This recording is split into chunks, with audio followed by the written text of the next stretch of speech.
back to the Fantasy Football X Factor podcast. I'm your host, Bobby Lamarco. Today we're diving into Week 12. So a lot of excitement. We've got 2 weeks away from the playoffs, so a lot of big-time weeks coming up, the must-wins. Like I always say, make sure you go check out my post every week, the Data Bank post every Thursday. You guys can check out rest of season strength of schedules and also playoff schedule. And if you guys have any questions, you can always reach out to me on Instagram and Twitter at FFXFact. So how we do it on the podcast first, guys, is we go over the injuries, key injuries, and how it's going to impact the game. And then I kind of dive into key offensive matchups on the passing game side. And I dive a little bit into the individual matchups. And then I finish up with some running backs and also some defenses and kickers that you guys can pick up this week and stream if you need to. So to dive right into it right away, first game I'm going to talk about is the New York Giants versus the Philadelphia Eagles. And, one of my favorite plays this week and probably my must-start player is Josh Adams against the New York Giants. The Giants will be without Kerry Wynn, defensive tackle, who is actually probably one of their better run stoppers in the middle, and he's a starter. That's another upgrade for Josh Adams. So I think this week, especially how Josh Adams is running the football and how the New York Giants have struggled to stop the football since they traded away Snacks Harrison, you need to get Josh Adams in your FanDuel DraftKings lineups this week as a must-play. On the other side of the football, it's well known that the Eagles secondary is banged up. They'll be down their top 5 starting cornerbacks, also a couple safeties from earlier in the season. This defense cannot cover people right now, and this basically makes Odell Beckham probably one of your best FanDuel plays of the week, your daily fantasy plays, and also Sterling Shepard is right on the flex radar in this matchup as a must-start. One key here I will say is that the Philadelphia Eagles pass rush is strong. It's probably one of the best in football. This is going to be a big difference from San Francisco 49ers and the Tampa Bay Buccaneers that the Giants have faced over the last 2 weeks. So that's something to note. They're going to be able to get to Eli Manning. Eli Manning's not going to have all the time in the world to throw, but the good news is they're weak against yards after the catch. So I think that, this will allow Odell Beckham and Sterling Shepard to put up some good production in this matchup. Next game is the Jacksonville Jaguars versus the Buffalo Bills. Not a lot to talk about here. DJ Chark, who's been taking over the starting role for Keelan Cole, is out. That means Keelan Cole goes back in. I think really you just want to focus on the run games and the defenses in this matchup. And then Charles Clay for Buffalo Bills will be out. And, I think that just kind of boosts the volume of the receiving core a little bit for Zay Jones, etc. But you're the only guy, you just can't play anybody. The only guy that would be worth a start in this matchup is McCoy. And, of course, Leonard Fournette on the other side of the football. Next matchup is the Seattle Seahawks versus the Carolina Panthers. The big one here is Doug Baldwin. He did not practice all week. I think this is very important because the weakness of the Carolina Panthers right now is in the slot. Captain Munderland has not played well recently. I think that James Bradbury and Dante Jackson on the outsides are a little bit better than Captain Munderland. So I think that if Baldwin sits, that means Lockett will kick inside. I think that's an improvement for his matchup. He's a lot quicker than Captain Munderland is. I think that's a better matchup for him than it would be Dante Jackson, the rookie. So I think that it's something to monitor. But if Doug Baldwin right now with his groin injury, he's going to be tough to start. And, I think you could really focus on, I think it's just going to be another run game matchup in this one. And also KJ Wright will be out. He just came back from injury. He's going to be out. That's a downgrade for the Seattle run defense and also their coverage of running backs. That's just a boom for Christian McCaffrey. On the other side of the football, we have the Carolina Panthers. And the one guy that's out to be Devin Funchess, and I just talked about earlier, was the DJ Moore will now become the de facto number 1. And that's good news because the Seattle Seahawks struggle against the premier targets of each team. They struggle to stop number 1 receivers, but they also struggle in yards after the catch. They do allow a lot of that, and that's DJ Moore's special. I think that puts him firmly on the wide receiver 2 map. I think he's pretty much a must start this week. If you can get in your lineups, great, but also play him in daily. He's pretty cheap still on those sites. Next matchup is going to be Oakland versus Baltimore, and I think the key, there's one on Oakland's side. Oakland will be down slot corner Leon Hall, and I think that really puts Willie Snead into the almost a must-start category. He's a solid flex play. He does get you 5 for 50. He's very consistent. He led the team with 8 targets last week, but now he's going to be facing a backup cornerback in the slot this week, and we saw Lamar Jackson's tendencies to short throws, quick throws, getting the ball out of his hands. And that's why Willie Snead was really the predominant, target for him. And Oakland really struggles against slot receivers anyway. And we'll be talking about Willie Snead in that portion of it as well. But I think it's a big matchup upgrade for Willie Snead. On the Baltimore side, Joe Flacco, of course, will be out again. And, we know Lamar Jackson, one of the best streamers of the week. You keep rolling with Lamar Jackson if you picked him up. Next matchup is San Francisco versus Tampa Bay. The big one here is Pierre Garçon.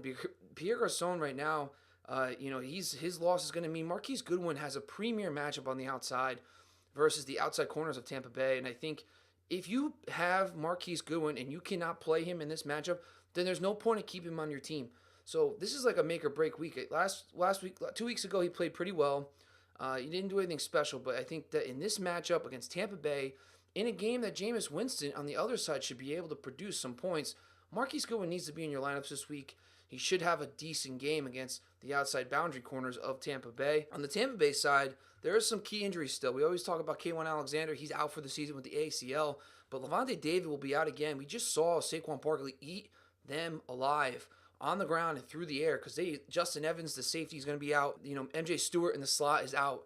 And then, of course, Lavonte David in the middle. I think this Matt Breida's matchup is solid once again. He's going to have a great opportunity to really build off his solid performance from 2 weeks ago, but also he's getting healthy out of the bye. So Matt Breida is one of my favorite FanDuel DraftKings play of the week on the San Francisco side. Next matchup is Cleveland versus Cincinnati. Cleveland's pretty healthy right now, and they're getting back one of their best linebackers in Joe Sherbert. That should really help solidify some of their problems with covering tight ends and running backs out of the backfield. So a slight downgrade for Joe Mixon and for CJ Uzoma. But on the other side, Cincinnati is just the complete opposite. They are extremely banged up. AJ Green looks doubtful for this game. Drake Kirkpatrick did not practice all this week. He's a boundary corner. That's a matchup upgrade for Antonio Callaway. And then they're just banged up front. They lost a lot of their depth pieces at the defensive tackle spot. So they're going to have, outside of Geno Atkins and Dunlap, they're very thin behind those guys. So, it's going to be a great opportunity for Nick Chubb to really build on his season. It's going to be a great matchup for him. He's in my FanDuel lineup of the week. He's one of my favorite. He's a top 3 play this week based on his price and everything as well. Nick Virgil and Preston Brown, too. They're going to be down 2 linebackers. So get Nick Chubb in your lineups this week, guys. I'm telling you right now, they are just thin up front, and they're thin at linebacker as well. They should continue to roll in this matchup. Next game is New England versus the Jets. And bad news for the Jets is New England's healthy, and they don't have anybody notable out for this game. And that's bad news. But the only good news for the Jets is that they are getting some pieces back. Unfortunately, one of them is not going to be Sam Darnold. Sam Darnold looks out, and Marcus May, the safety, will be out for this game. And then they're also losing James Carpenter, the guard. So slight downgrade for the run game for Isaiah Crowell with James Carpenter out. But overall, as Robbie Anderson will be back this week. He did practice on Friday, limited participant. He should play.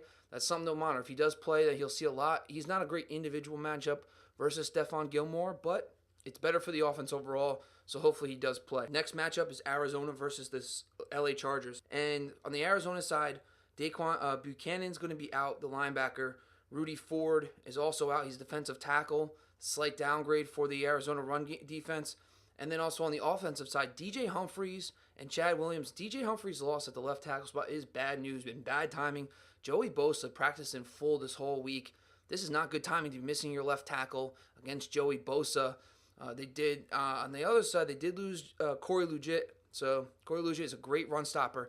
He has the 5th best run stopping grade on Pro Football Focus. So his loss is going to be felt in the run game. But Joey Bosa's return is a big boost for this entire defense. He's an all-pro type talent. So, I think that the loss of DJ Humphries in this matchup is bad news for Josh Rosen in that passing game. The only guy you really want to worry about is David Johnson and play in that game on the Arizona side. Next matchup is the Pittsburgh Steelers versus the Denver Broncos. And really, to be honest with you, the Pittsburgh Steelers, once again, the same thing as last week. Marcus Gilbert is out. Hasn't changed a thing for the Pittsburgh offense. They keep rolling. But also Stephen Tuitt.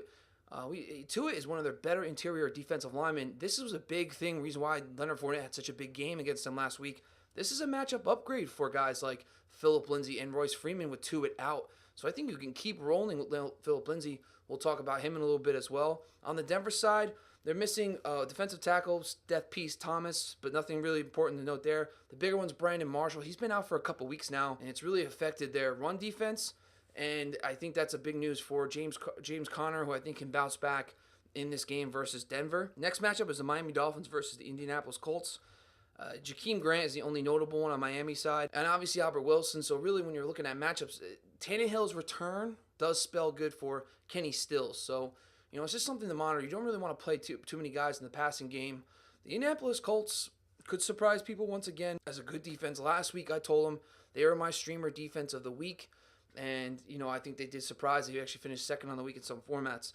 On the Indianapolis side, there, Mo Cox is a depth piece at tight end. That's just better news for guys like Ebron and Jack Doyle, who will get more targets with Mo Cox out. And of course, the biggest news is the pivot, Ryan Kelly, the center. That's a downgrade for Marlon Mack and that whole offense, but they're humming right now. Miami doesn't impose their will pass rush wise or in run defense. So I really think that this is the matchup where they can get away with not having Ryan Kelly in the lineup. The next game is the Sunday night game. It's the Green Bay Packers versus Minnesota Vikings, and the Green Bay Packers with mission Bashard Breeland.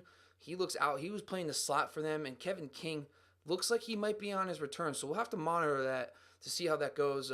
Jair Alexander has been playing very well. He might kick back to the inside. That's a downgrade for Adam Thielen if that happens, if King comes back and plays on the boundary. So we'll see how that goes. We'll have to monitor that at the end of the week. Randall Cobb is returning. That will push Marquez Valdes-Scantling to the outside. Cobb, the Vikings defense is playing extremely well lately. You want to really attack them with Aaron Jones this week. And of course, the matchups are going to be Trey Waynes. He's an older guy, MVS, could have some speed. He could beat him deep. So that's something to monitor. I think he's better suited for the outside. Cobb will play against Alexander in the slot. I think you're avoiding Cobb. I think Davante Adams is safe in season long, but I would avoid him in DFS. He does not have a lot of upside against Xavier Rhodes in this game. Nick Perry, the linebacker, and Mike Daniels, defensive tackle, will be out. These are two starters, big plays for these guys of the middle. And I think with Mo Wilkerson also gone for the season, they're very thin up front, and I think Dalvin Cook, this is going to be his breakout game this week. I think you need to get Dalvin Cook in your lineups, especially at home versus this Green Bay Packer front that's going to be down a couple starters in this game. On the Minnesota side, nothing really big to report outside of Andrew Sendejo. Sendejo is actually their better cover safety, so really it's going to be interesting. Jimmy Graham's got the broken thumb. I would avoid him as possible. It's going to be tough for him to block consistently and catch passes with that broken thumb. So, I'm not really worried about any of those guys. But Andrew Sendejo being out could open some things over the top for MVS against Trey Wayne. And then the Monday night game, we don't have anything really to report yet. I kind of wait till later in the week, so we'll move on. So next up for you guys, we're going to go over the notable passing game upgrades. First up I want to talk about is these are some sleeper guys too. So Nick Mullins versus Tampa Bay. We all know the struggles of Tampa Bay across the board, so these are the guys you really want to attack. Nick Mullins makes for a very interesting streamer this week, but in daily fantasy and stuff, you want to get George Kittle in your lineups. He's a stud. He's probably one of the best plays. He might be the number one tight end in the week. Marquise Goodwin, we just talked about against the boundary corners. With Pierre Garçon out, I like Goodwin really in this game. And a sleeper is Bourne, Kendrick Bourne. So Bourne has been playing pretty well with Nick Mullins, and we always see when the backup quarterback goes in, he does tend to target his backup receivers. And Bourne has a lot of chemistry with, Nick Mullins. So if you guys are looking for a desperation dart throw in, a very cheap option, Kendrick Bourne is on the radar against those boundary corners. Next is Lamar Jackson versus Oakland. And Lamar Jackson, we all know he doesn't really offer too much with the passing game. But I think the one thing I did talk about is Willie Snead. I think Willie Snead for me this week is a rock solid play, extremely safe, but also he offers you some upside against this Oakland defense who struggles against slot receivers already. But now they'll be down without Leon Hall, so try to attack. Get Lamar Jackson obviously in your lineups this week, but also Willie Snead. If you want to do a stack with Snead, I think this is a great option this week in any format, but especially DraftKings when it's full point PPR. Next is Baker Mayfield versus Cincinnati. Mayfield, again, Cincinnati we all know is banged up. We just talked about all their injuries. And the thing is, it's nice to love all these guys. So Landry, this is the week. Like if he doesn't do it this week, then you're done with him. I mean, I'm sorry. He hasn't really produced big with Freddie Kitchens as running the show, but this is the matchup to do it. Against Cincinnati in the slot, you got to do it this week. If he does not get it done, you can basically put him on the bench for the playoff run. You don't need him anymore. Antonio Callaway I talked about. Cincinnati does allow a lot of big plays. So with Drake or Patrick potentially out for this game, Antonio Callaway could really produce in this matchup. So he's a deep sleeper out of all these guys. And, of course, David Njoku. And this is another one, too. Lately he has not produced with this new offensive coordinator, and it's tough to really sit Njoku in this matchup. You got to have a really good option to really sit him for. So next is Jameis Winston versus San Francisco. Now, Winston, it's always a risk. I get it. But his upside for this stretch run is enormous. He has a top 10 schedule remaining the rest of the season based on DVOA strength of schedule, and he's got the weapons to do it. And I know that he does turn it over. He's been benched early, but they can't go back to Ryan Fitzpatrick. It's just I think this point he is safe because they already know that Ryan Fitzpatrick does not give them the best chance to win. He's proven it over and over again. I think this is the first time I can honestly say Jameis Winston's safe, and you're rolling with him against San Francisco. Once again, a West Coast team traveling to the East Coast for a 1 o'clock game. Roll with Jameis Winston against them. And the guys I really want to attack with is, number one is Mike Evans. Mike Evans, they don't have, the thing is with Richard Sherman, he's stationary. They do not shadow Richard Sherman. So I think that a lot of Mike Evans is going to play on the other side, not against Richard Sherman. I think Mike Evans has a big game in this matchup. And also Cameron Brate. So he's going to be a tight end one this. So he's another guy that I think that in this matchup offers some upside. If both these offenses perform like they're supposed to, this could be a good matchup for a guy like Cameron Brate. And I think he's nearly a lock for a touchdown since he's led the team in touchdowns since the beginning of 2017 with Jameis Winston in the lineup. Next is my deep sleeper, and that's Josh McCown. And I just talked about too. He threw for 354 yards and 2 touchdowns against them last year. And at home against the New England Patriots, the game was closer than most people thought, and he spread the ball around. Robbie Anderson got involved. Jerain Kearse got involved. ASJ was involved. Even Matt Forte got 8 targets in that game. So I really think that you can use Josh McCown, especially how cheap he is on daily sites. He's the minimum on DraftKings and FanDuel. So I think that you can take Josh McCown. If he gets you 15 points, 16 points, you got your money's worth for that guy. It only costs you $6,000. You can spend up on all the other sites. So if you're playing a cash game or a multiplier, whatever you want to call it, I think Josh McCown makes a great play. In tournaments, not so much. You need upside, but I think in cash, I think you can play Josh McCown this week. And the guy that I want to pair him with is Elijah McGuire. I think we've seen over the last couple of weeks, we saw it with Josh Adams and Aaron Jones and Kerryon Johnson. Once the buys kind of came around, we started seeing them being featured more. And I think Elijah McGuire might take the next step and become the main back in this backfield. And I think that we saw last year, Matt Forte had 8 targets in that game. So I think they're going to have to keep up with New England Patriots. And I think that Elijah McGuire could be a solid flex play this week for you if you guys have some buys like Kareem Hunt and Todd Gurley, etc. Finally, this is the obvious one of this group, and I think he's pretty much the start of the week. He's been fantastic all year long, and that's Andrew Luck against the Miami Dolphins. And you want to pair, Andrew Luck has been just amazing, and when I talked about him early in the season, he was a fantastic sleeper. I thought he was going to be a league winner. He's been nothing short of that. He's been fantastic, and you pair him up with T.Y. Hill. Xavier Howard is a good corner, but he is not fast enough to keep up with T.Y. Hill in Lucas Oil Stadium. And I think a sleeper in this matchup is going to be Dontrell Inman. And I think that Inman's going to have a solid matchup on the outside against Bobby McCain. Of course, the tight ends and Jack Doyle. And I think with Mo Alley Cox out, I think that kind of raises their volume. And I think that Jack Doyle and Eric Ebron could get you some points this week as well. Next is I'm going to kind of go over some individual matchups that are key. So I kind of go over some studs. So my studs of the week, these are teams that struggle, who don't have a good corner to stop a stud number one. And some of these are surprising. So obviously we saw last week, Tennessee Titans got DeAndre Hopkins this week. DeAndre Hopkins, I think, is probably one of the better, if you're going to pay up for guys, it's going to be DeAndre Hopkins this week. Denver, ironically enough, is the unique one because they have Chris Harris, but he plays primarily in the slot. So Juju Smith-Schuster is going to go a lot of Chris Harris. We saw Keenan Allen last week. Keenan Allen plays about 50-50 and in and out, and he put up numbers. And I think AB, they just don't have a boundary corner. Bradley Roby cannot keep up with Antonio Brown. It's going to be a whooping. So I think AB is a great play. And then Philadelphia against Odell Beckham. Odell is just, they don't have anybody. They have no corners. So if you get Odell, AB, DeAndre Hopkins are your big-time studs. But here's the sleeper guys. The one is more Marquise Goodwin, we just talked about. Tampa Bay does not have a solid corner on their roster to keep up with Marquise Goodwin. With Garcon out, I think Goodwin is a great value on the daily sites this week. DJ Moore versus Seattle. Shaquille Griffin, Trey Flowers on the outside have been struggling. Justin Coleman in the slot has not been good at all.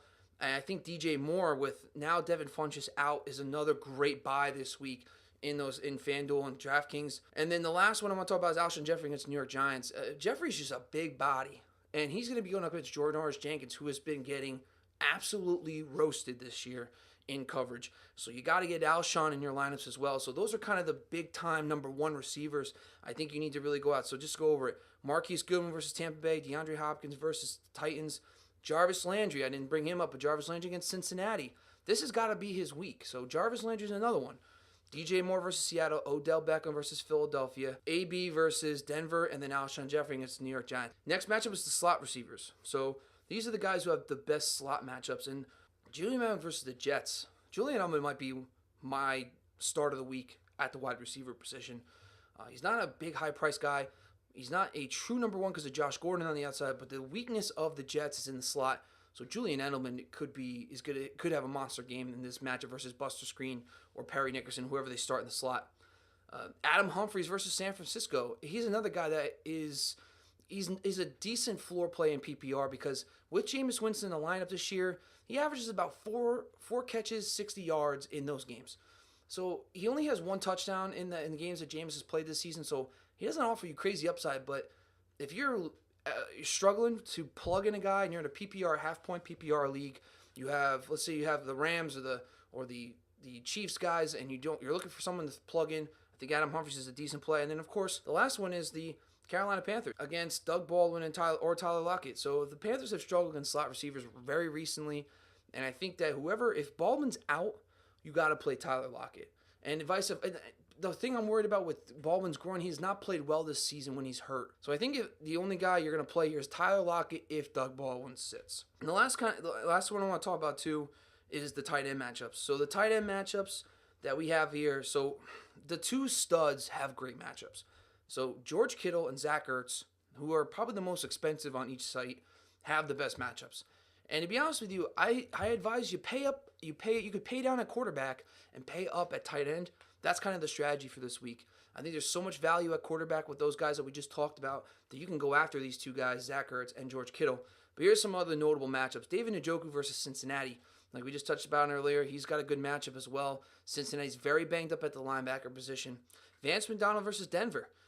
Denver has not looked good this season covering the tight end. And once again, they got beat last week by Antonio Gates. I mean, come on. So Vance McDonald, if Juju Smith-Schuster is shut down by Chris Harris, I think Vance McDonald's the one that benefits the most because AB is going to eat all day anyway. I think that's good. Chris Herndon versus the Patriots. The New England Patriots have not guarded the tight end that well this season. They do have a good success rate versus them, but the volume that they're getting this year, I think it's because their corners are so good.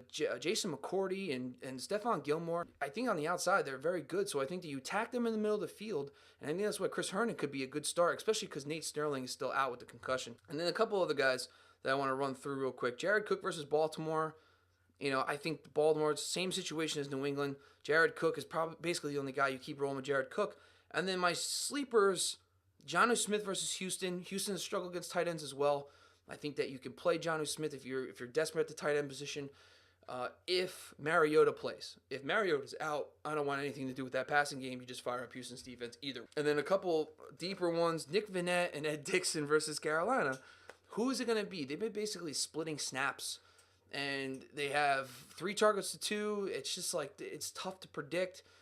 If you want to take a shot, I know one of the guys in the FF Ballers basically said that Ed Dickson's the start of the week at the tight end, so you can take a Hail Mary shot if you need to. And finally, we're going to wrap up with the running backs on the offensive side. Then we'll touch a little bit about defenses and kicker. So, top running back matchup. So, what I do every week is I take a look at defense versus offensive line metrics. So, basically what they do on Pro Football Outsiders is they take push. So, the yards generated off the original line of scrimmage. So, I take those factors and I put them together to see who has the best matchups. And right off the bat, here's some of the key ones. And I also, keep in mind, I factor in these are my stud guys. They not only have great run game matchups, but they also have good passing game metrics versus the defenses. So here we go. Aaron Jones versus Minnesota, Nick Chubb versus Cincinnati, Gus Edwards versus Oakland, Marlon Mack versus Miami, and James Conner versus Denver. Of course, James Conner's your stud. Everybody's going to be playing. These guys are seasonal, but get these guys in your lineup season long, but also get them in your daily fantasy lineup. So these are my stud matchups for the week. The next tier down is just pure run game. But these guys also have stud run game metrics, and I think that you need to get them in your lineups. Christian McCaffrey versus Seattle. We just touched on KJ Wright is out. That's an upgrade for Christian McCaffrey. If you're going to pay up for the position, you pay up for him. Philip Lindsay against Pittsburgh. I know Pittsburgh's run game has been great, but they don't have Stephon Tuitt again, and Lindsay has looked fantastic all year. You keep rolling with Lindsay. Melvin Gordon, of course, we know against Arizona. Just keep rolling.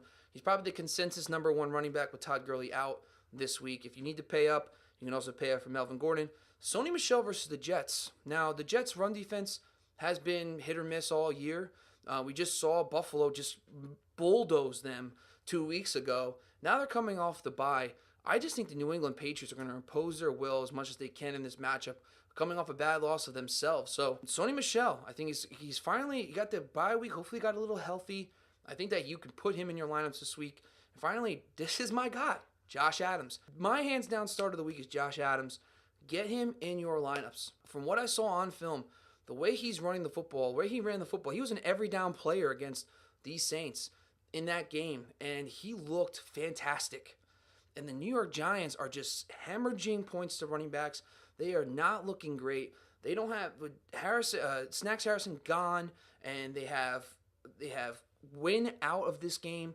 They are thin up front, and I think that Josh Adams has his breakout game. All right, so we're just gonna wrap this up really quick with my sleeper defenses for this week. What I basically do is I take just success rate modeling, and I just kind of figure out where to go. And I think the biggest ones too, we all kind of know. The Chargers versus Arizona, Jacksonville versus Buffalo, Buffalo Bills versus Jacksonville is kind of my favorite one to go with this week. I think the one that you want to really monitor the most, though, is Houston versus Tennessee. If Mariota sits, I think if you're going to pay up for a defense, you pay up and grab Houston. And I think really outside of those guys, and then the Baltimore Ravens, of course, at home versus the Raiders are kind of the main ones you want to do. So if you want to pay down for a defense, I think the one you want to pay down for is going to be the Buffalo Bills versus the Jacksonville Jaguars.